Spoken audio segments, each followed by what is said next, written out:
this summer, a group of sailors, catboat sailors, came to Edgartown. They came to gather to share story in a very traditional community. Edgartown is a historic harbor. Edgartown has a history of sailors that goes back centuries. And these catboaters were actually participating in something that goes back many, many years.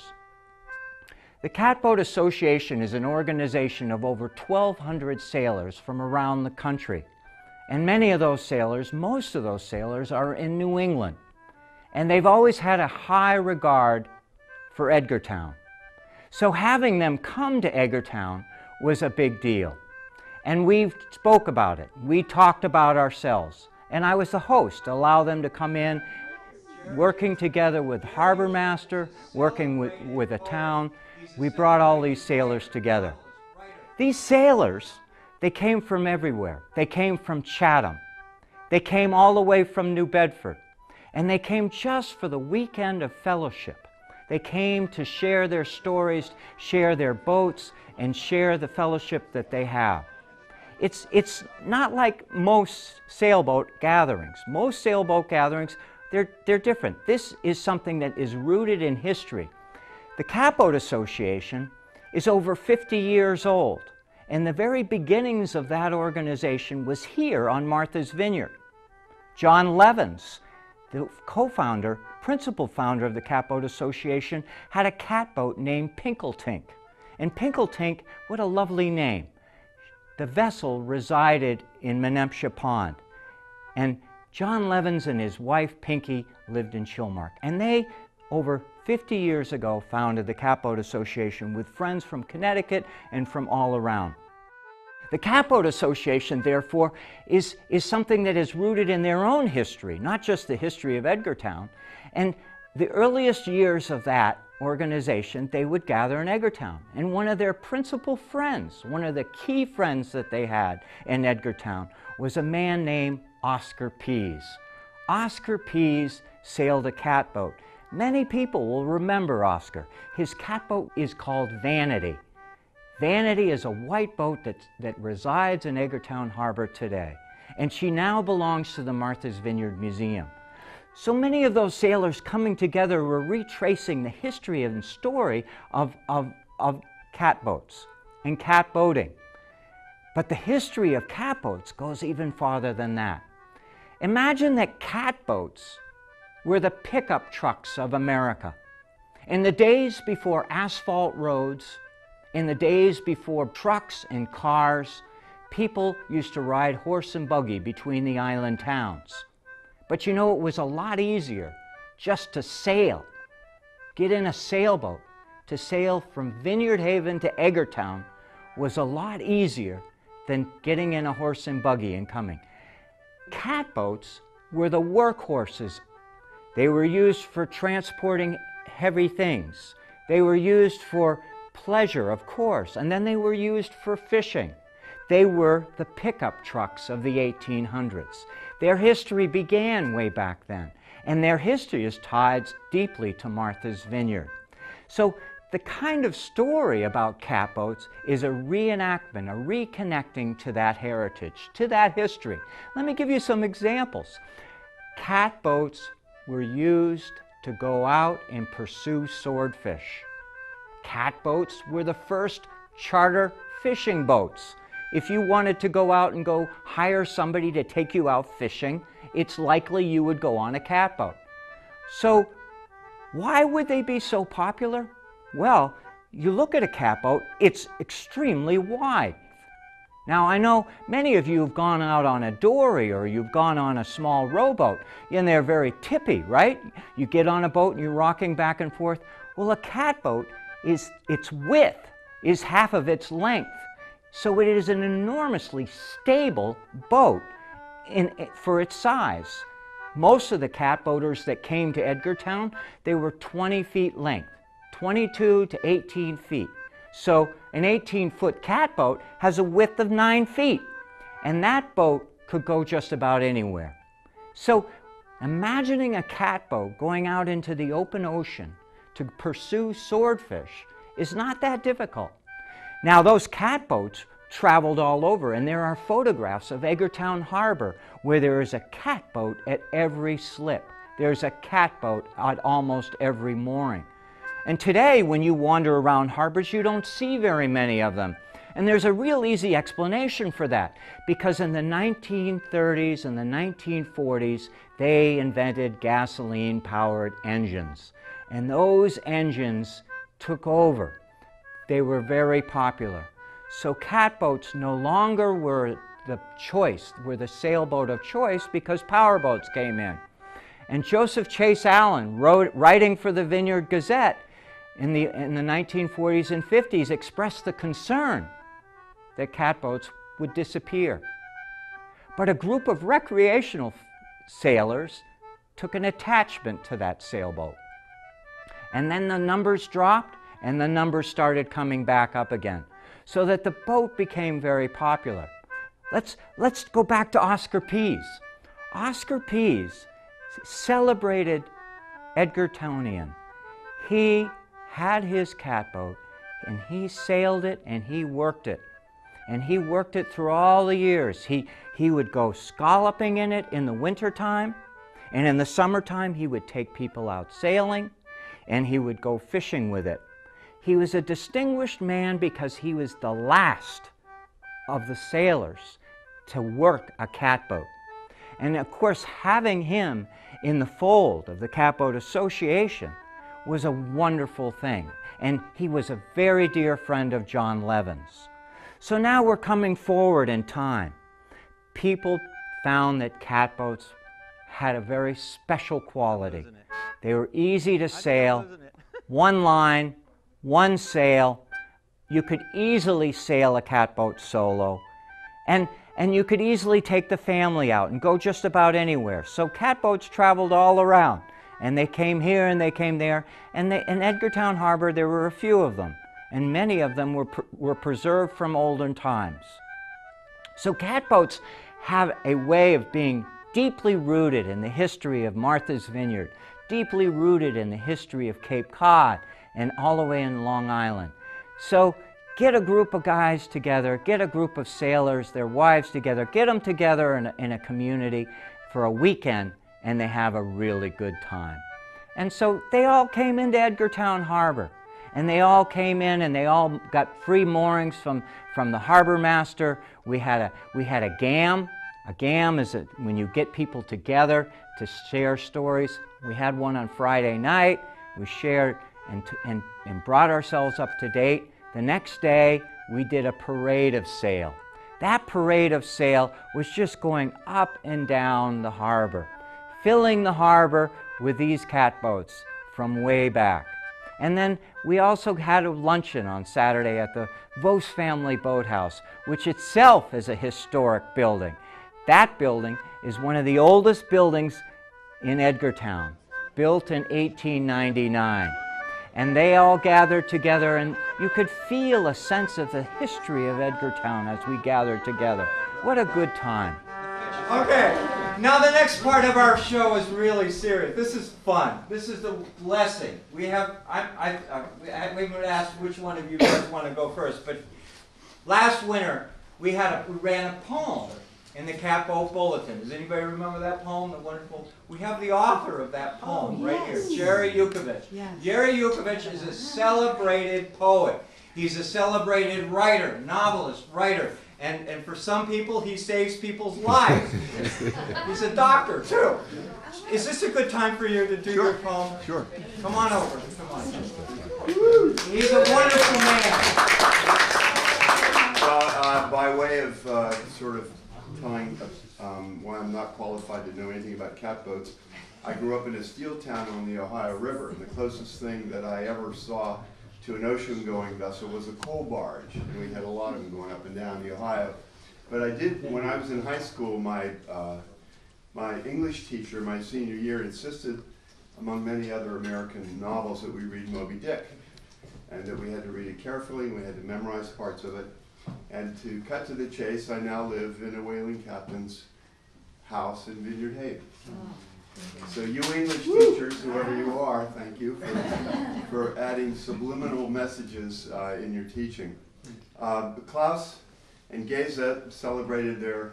Come forward, please. We want you to stand up front. Celebrated their so my good friend Carl can get 50th anniversary at a fairly amazing, not just fairly, it was an amazing party in Berlin last October, and we went and were their guests, and we really had a great time. And he asked me if I would put something together, and I knew that he was a proud owner and captain of a catboat, so named the Spirit of Liberty. So I wrote this little, it's called Catboat Doggerel for Klaus and Geza on their 50th wedding anniversary, and I'm very pleased to say they're still married. Okay.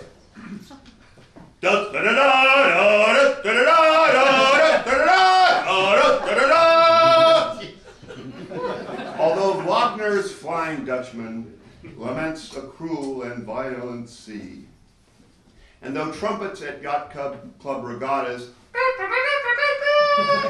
blare loud fanfares of victory, when our brave catboat captain feels waves splash against his prow, he takes a deep breath, strikes an operatic pose, and sings, "Eow!"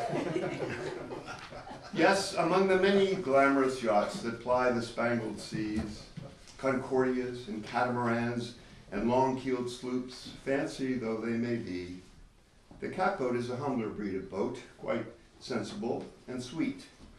The mast is forward, the sail swoops aft. It's the most practical boat in the fleet. Its draft is quite shallow, its beam rather wide, which gives more room for party people inside. Voila. And don't be afraid of running aground. The catboat's great in shallow waters. That's important in Long Island Sound. See, the catboat was never intended for glory at the finishing line. The catboat captain likes to sniff the wind. For him, finishing last in the regatta is just fine. Who needs a victory fanfare or a trophy to store in a case? Just get out in the boat, let the sail unfurl, and proceed at a comfortable pace. Let the breezes blow hard, feel the splendor of the sun. With a crew of friends aboard, you don't have to win to have fun.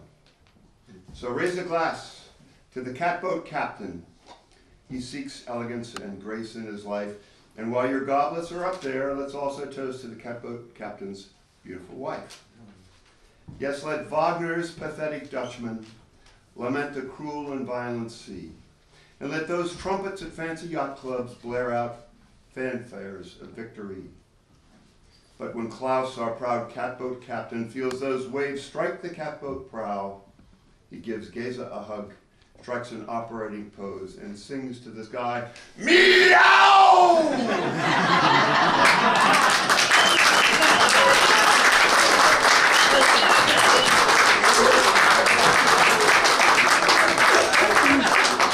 Isn't he wonderful?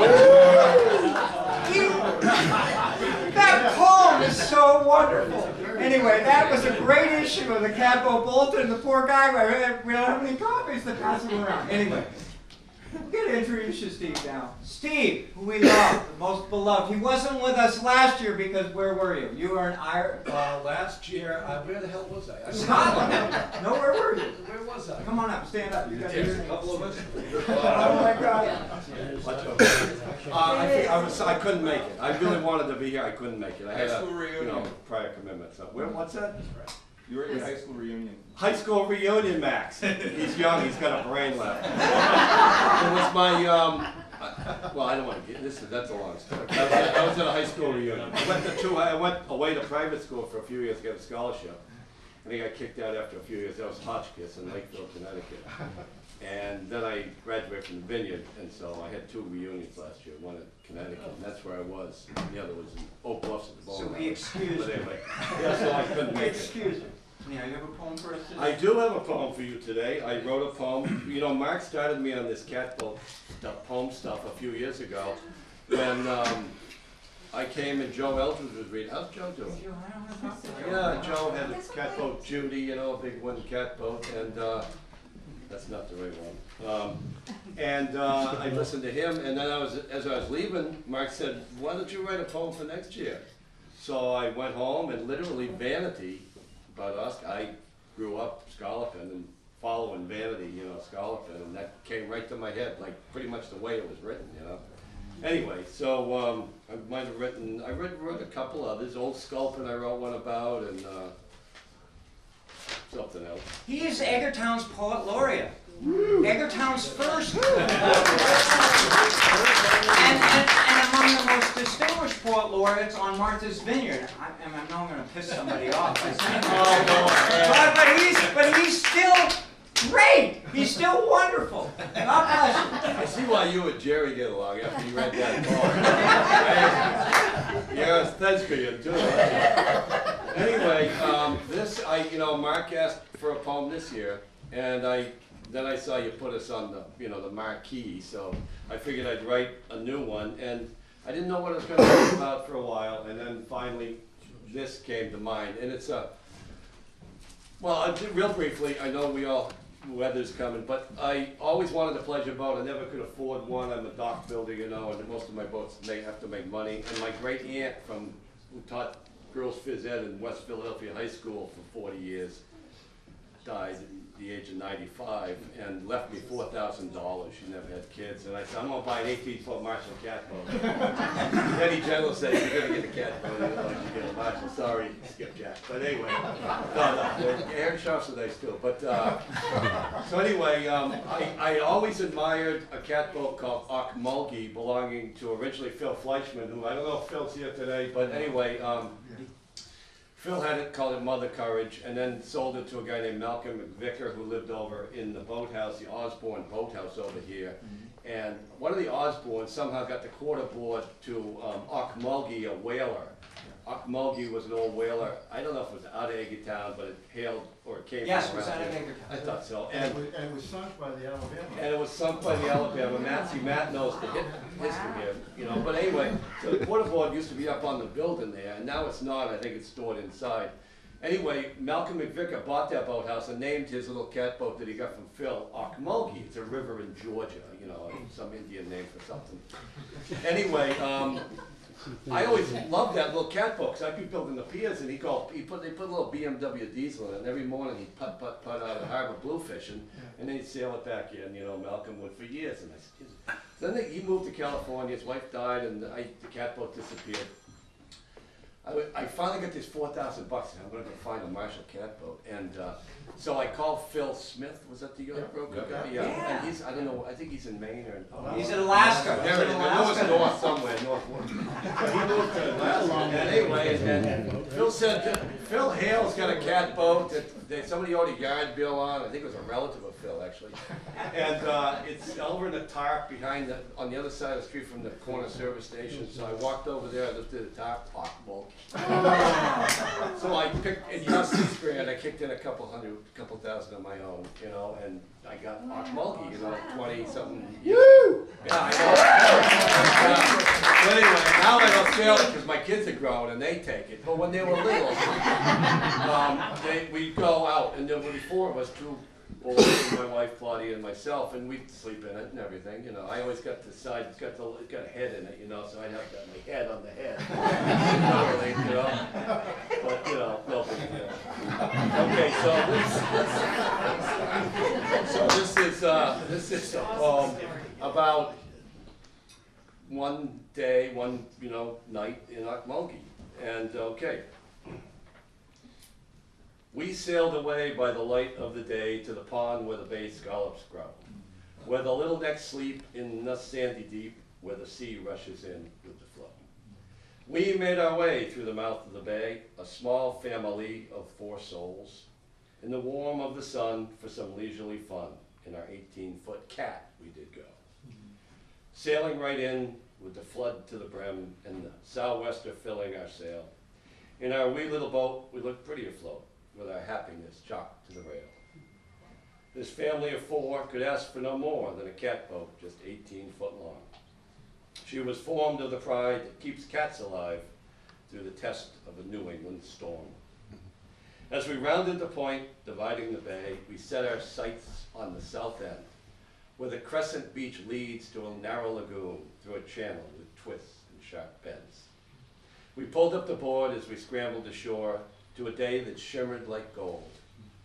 We swam in the waves on this grand holiday, such a fine, happy sight to behold. Our stout, shallow rig, graciously big, only runs 18 feet long. When the centerboard's up, she sails in a cup, or the dew on an early spring lawn. As the sun tumbled down, we made our way round to the beach on the curve of South End. We cooked up some food while the moon lit our mood and barn swallows circled our heads. Back on the Cat, now the wind had gone slack, we settled ourselves for the night. 2 little boys, all done making noise, with the stars dancing lovely and bright. We sailed away by the first light of day from the pond where the scallops swim free. Our sweet little Cat on an easy light tack. Our 2 boys, their mama and me. Very good.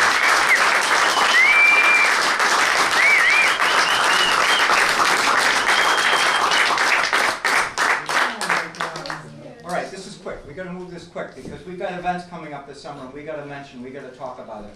I'm not going to pronounce this right, but it's lovely. Hokulei? How do you say it? Hokulei. Hokulei, thank you, Carol. We've got a very important vessel coming into our waters, a Hawaiian vessel coming all the way from the Pacific Ocean. She's gone around, not an easy trip, and she will be visiting Martha's Vineyard the end of this month. I want you all to, when you're sailing out, to look for her as you sail about. For those of you who are on the Cape, she's got a whole trip going up around the Boston area, right? Am I right, Carol? She's going to be around. And we, catboaters, spent a lot of time sailing around the Charles W. Morgan because we felt a connection to that. Well, on Martha's Vineyard, we have a huge connection to Hawaii, and I know that because I'm a sea shanty singer, and there are a lot of sea shanty songs that connect us. Whalemen. Whalemen went to Hawaii. Whalemen went to the Sandwich Islands. So know that when you see her sailing by, that this is an amazing moment for you. Not just her, but for you to connect to the oceans together. Where we are really, that's what the story of Martha's Vineyard is. The story of connecting the oceans together. So pay attention to that. Now, the next thing that's coming up is Vineyard Cup. And Brock is here. Brock, what day is Vineyard Cup? Friday, Saturday, Sunday. On what? July? Sorry, I couldn't resist. I mean, we didn't rehearse this. Said day. What day is it? July? 8, 9, 10. 8, 9, 10. This is Brock Hallen. Brock Hallen, come on out here. Here's, you know, this man runs an organization that raises kids to go sailing. My daughter was one of them. My son was one of them. So I will always be owing great homage to the Vineyard Cup and also to Sail Martha's Vineyard. This is a big year for them. 25th anniversary. Brock, say something nice. It's kind of amazing. 25 years ago, 1 volunteer instructor, 8 kids. This year, over 1,000 people go through our various programs, 2/3 of which are kids. People say, oh, you're that organization that teaches kids to sail. Yeah, we do. 8 weeks a year. 44 weeks a year, we teach the only maritime sciences curriculum in a high school in the Commonwealth. We were the 4th in the nation to do it. We have 2 tracks. One is academic, one is vocational. We have kids that have gone on to the maritime academies. We have kids that are working on oil rig supply vessels and a research vessel out of Seattle. Harbor tugs in New York and Boston. So as we've grown as an organization, the opportunities that we have with our kids have grown as well. And as I say to our staff, you know, our job, yeah, we use the sea as our medium, but our real job is to have an impact on the lives of those kids. And we just happen, excuse me, to use the sea as our medium there. But the catboaters are good friends. The Vineyard Cup on Saturday, so on the 9th, at high noon will be a first gun for a catboat class. We love to have you there. We're not going to send you to East Jesus and back. We'll find a harbor course and Make sure you have a good time. Pray for a little more wind than we had last year. And, you know, running a regatta and trying to raise money are sort of oxymoronic concepts. But the Vineyard Cup this year, in its 11th year, has raised almost $400,000 for St. Martha's Vineyard in 11 years. So it's worth doing, but we couldn't do it without you guys. We couldn't do what we do for kids on this island without the support of folks like yourselves. So thank you so much. If you have any questions on the Vineyard Cup, vineyardcup.com is where you can go to register if you want to come sail with us. But I'll be here for a few more minutes if you have any questions. Mark, thanks for including us, as always. I appreciate it. And what is so wonderful, too, that has evolved out of this is that out of Vineyard Cup, they have that wonderful weekend. We've got catboaters that come to Vineyard Haven to compete in the Vineyard Cup, and they stick around for a catboaters catboat rendezvous, which happens in Vineyard Haven, and that takes place in my backyard. And it's very different from this event. I don't do any cooking. But the whole idea is Vineyard Haven is a wonderful sailing venue. It is a wonderful racing venue. And we've got people here, Alan Wilson, people who are members of the Holmes Wholesaling Association, wonderful organization. So, you know, we're over here in Edgartown right now, but we're deeply connected to Vineyard Haven. We're all hungry. We got all up chit-chat to do. We've got a storm coming. I don't know whether we're going to do a parade of sail. I don't know what we're going to do about tomorrow morning. Please be kind to Carl over here from MVTV. He's recording this. We have been working. We began last year putting together a video about catboating on Martha's Vineyard. We've got history shots, and Carl's gotten some shots today. If he says something to you, asks you a question, please be helpful to him. Have a wonderful summer. Let's stay in touch with each other. And thank you, all of you, for coming.